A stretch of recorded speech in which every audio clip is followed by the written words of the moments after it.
sound has been constant for Lake Country residents at the crack of dawn. But it's necessary after Mother Nature wasn't cooperating with cherry producers in June. It's been a challenging start to the season for sure. Environment Canada meteorologists say the rain that we normally experience in June shifted to the start of July.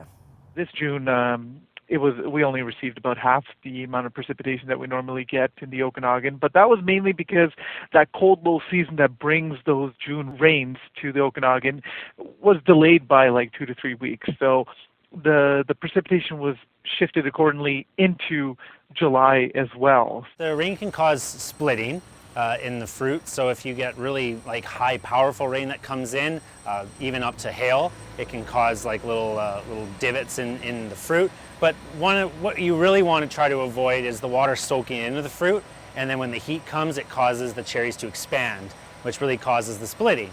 Hence you see a lot of cherry growers that spend good money on helicopters to blow the water off the fruit, because they don't want that water sitting on the cherries at all.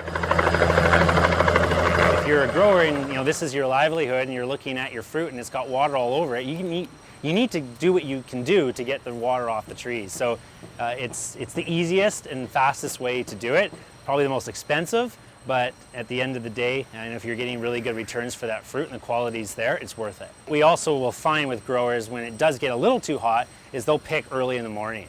So you'll see growers out at 4 or 5 o'clock in the morning and they're done by 11 or 12 before the extreme heat comes in.